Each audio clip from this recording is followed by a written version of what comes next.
Dynamite Boulevard. Feels weird. I'm not driving. I'm driving! First time I'm driving myself to an Ability360 Outdoors adventure.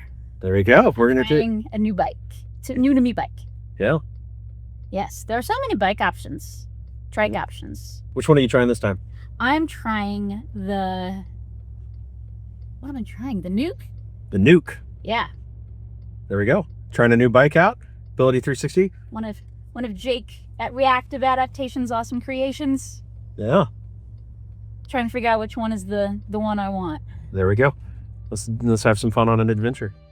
As we roll into the Pima Dynamite Trailhead, we're reminded of how blessed we are to have the ability to ride adaptive mountain bikes thanks to Ability360 Outdoors. These bikes aren't cheap, and the program makes the trail accessible again to Vanessa and myself. The Pima Dynamite Trailhead opened in 2022. This trailhead connects us to Scottsdale's McDowell Sonoran Preserve, a protected desert land shaped by a community vision from the 1990s. With restrooms, covered amphitheaters, and inclusive, accessible design, it's more than a trailhead. It's a gateway to freedom, adventure, and belonging. The trail system we are using is a multi-use path designated for hiking, biking, and equestrians. And we're here. Time to get set up on this bike. So this particular bike has a setup for a quad or someone with limited hand function, so the brakes can be controlled with a wrist motion by positioning your left hand inside the small metal posts. The e-bike portion has 5 levels of assist that engage when you crank, and it also has a throttle to give the bike a little push when you need it. I really like riding tadpole bikes like this one, with a single rear wheel that applies the power. I tend to feel more in control than with Delta bikes, with the single powered wheel in the front. And we really did move the foot plates in on this. I'm just that short. But it didn't prevent me from having a great ride. So let's go.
That was worth 3.5 hour drive, right? Oh, yeah.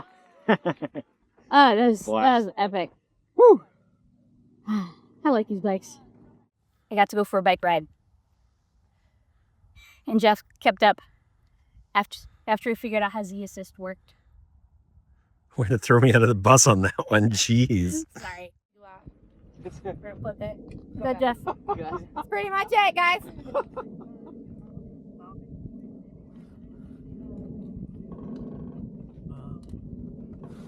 Well, how are you doing? I'm doing good. Good. Yeah. Yeah.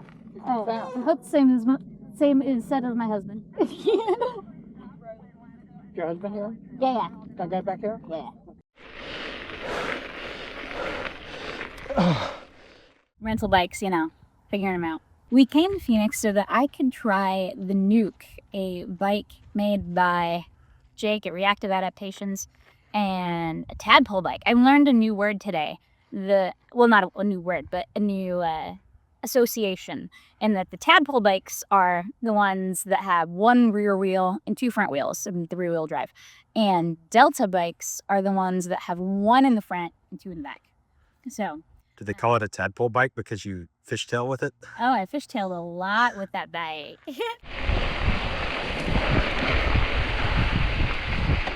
I don't fishtail as much with the Bomber, and I don't know why. It might have been like the trails were less sandy or something. So I have not accounted for the trail in all of my calculations and comparing the bikes. But the bike functions so much like the Bomber that I'm used to.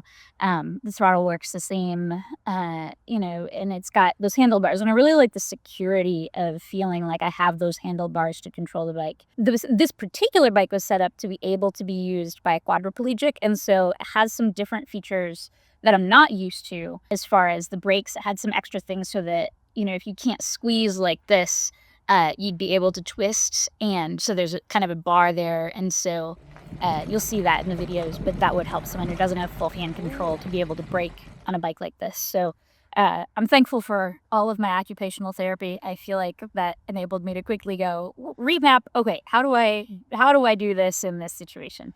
So yeah, it was a really fun bike to ride. The first few minutes, I looked really grumpy, mainly because I couldn't see who was in front of me because I was going slow and trying to figure out bike and new controls. But after the first few minutes, I settled in and got more of the hang of it and relaxed into a really fun bike ride. So the things I love about the Nuke are many. It's Tadpole. I'm pretty sure I have to have a Tadpole bike for a mountain bike because I love that rear wheel control, especially going up a hill. It's got handlebars. It's not stock handlebars like the Bomber. So the Bomber has just like normal mountain bike handlebars and you're kind of up above them. And so that reminds me of just being on a bike. So I kind of like that kneeling position for that. But this one is a lot more comfortable, easier to transfer in and out of, and a little more gentle in that regard, which can be good. I used the pedals more, I think, in this bike than I did in the Bomber. I ended up using the throttle a lot in the Bomber. Cons would be switching back and forth between the controls. So, the handlebars for the handholds spin, which they have to because they spin around and you hold them. But then when you let go, they kind of fling around. And so one of them kept kind of hitting the strap on my leg. You'll hear ding, ding, ding every once in a while in the videos. But even just that, like, I've been thinking through, okay, what would be the difference between this bike or another bike and the Bowhead. So the Bowhead RX is the one I have not yet tried, and the next on my list, and I think the last on my list, the last one I know of as far as a bike that is a contender for what will be my bike. That one, you just have one set of controls in the middle. You steer as well as pedal with the same kind of piece. And I think your body position is more involved in steering with the Bowhead. So the difference in the potential con for this bike, which would be the same as the Bomber or the Nuke, would be that switching back and forth from I'm pedaling with one arm and steering with the other with the handlebar. And then one arm gets tired, then you gotta kind of switch. And then my right arm did much more of the pedaling because I felt more secure with the controls on the left side. And so that kind of switching mental piece is a potential con. It's my ranking, not a general ranking. It's for me and my particular preferences. I think the Nuke is just above the Bomber because of the comfort, and I'm not up against a chest plate. I'm not all kind of bruised up after taking a ride. So So the Nuke's got it as far as those two, but it's real close. And I love the way that they have a throttle and that. And the Lasher is an awesome bike. It is not the bike I want. I feel like when I'm in a Lasher, it's like, that was the first bike I got out in, and it was amazing to be able to get out. And I'm being kind of pulled along outside by this ridiculously powerful machine, right? And you have to use momentum in different ways with the Lasher because you're being pulled by that front wheel.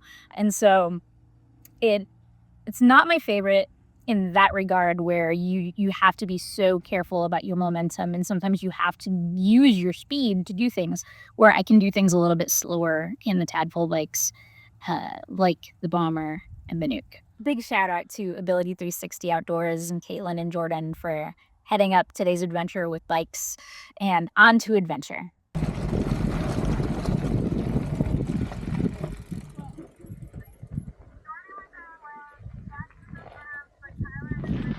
Hey, Vanessa. Hey, Jeff. There's a rare sighting. It's an Arizona bird. It's a phoenix bird. Yeah. I think they call it an American Airlines. American bird. Yeah. There's some lovebirds. Yeah, there are some birds.